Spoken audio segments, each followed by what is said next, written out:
residential property. Okay, so they were already there. They hadn't been moved in there from other buildings. Yeah, of course, yes. Jamie is looking after many other properties which are residential properties. And I just want to tell you that at the time of the earthquake, the other building that you mentioned, 142 Walton Street, had no one in the building. Okay, so you are absolutely emphatic there was no one living in 142 Wakefield Street. And at the time, the building at the time of the earthquake was completely empty. There had been people living there, though, hadn't there? And No. Earlier, they may have been a small number of people, but they have been asked to leave quite a few weeks before the earthquake. They had been vacated.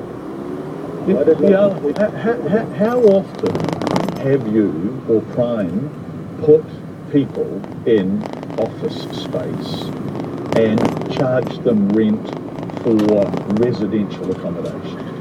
How many times have you done this? Is this something that you've routinely done at Prime? No, John. This only happened in this occasion. What? But it had happened previously at Wakefield Street, hadn't it? John, I need to double check those items. It may have happened in Wakefield Street. I can't sustain that. But definitely Wakefield Street was And how many people were in Molesworth, 61 with Molesworth? How many people did you have living there in office space? I need to check that, but very few people. What, when you say very few, if you're able to tell me very few, you're able to tell me a number, sure. It wouldn't be more than 4 or 5 people. Right, well, Olive and Ernest were there with their 2 children, so that's 4. So are you saying there is no one else living in that building when the earthquake happened at all? No one else at all? John, we are checking that, but there may have been another 1 or 2 people living in the building, maybe. I'm not sure. We are checking those facts. And just one thing that you forgot to mention earlier, that Olive and Ernest has been requested. You know, my manager Jamie has done them a favor because they wanted to stay in the Thorndon area for the school. Okay, and unbeknown to us, we didn't know about it. He's done them a favor. He put them in that very large space, which is about 5,000 square feet, and charged them very little for it. He charged them $300 a week for a large area which includes power.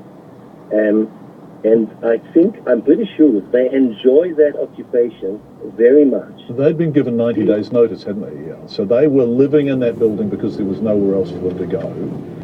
They had previously been in another one of your properties.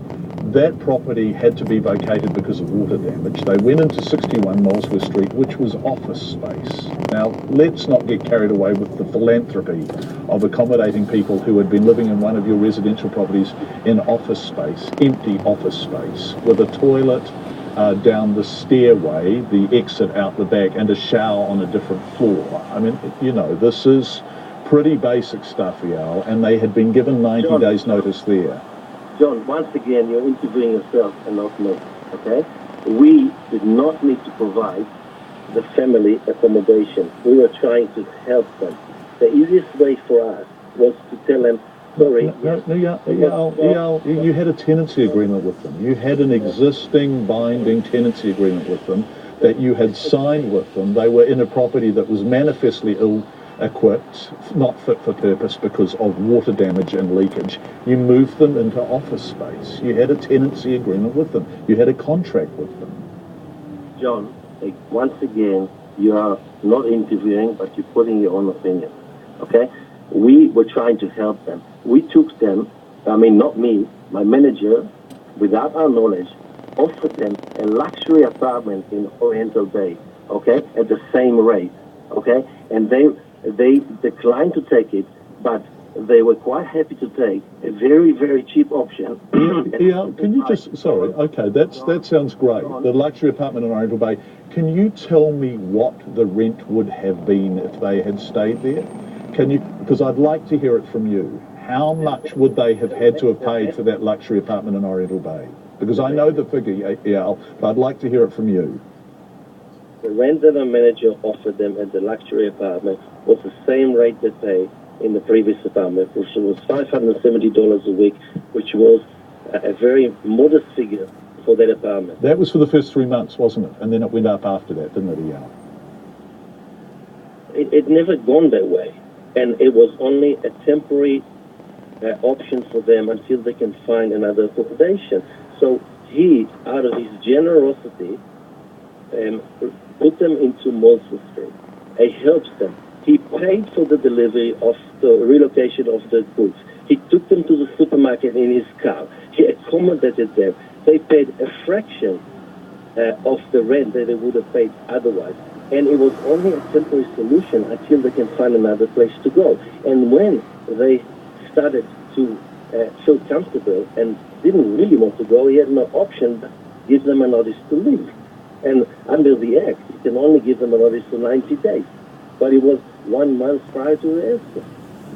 So at first he was motivated by kindness and concern for their well-being, and he put them in office space, but then he didn't want them in the office space any longer, so obviously his concern for their well-being lapsed and he gave them 90 days notice.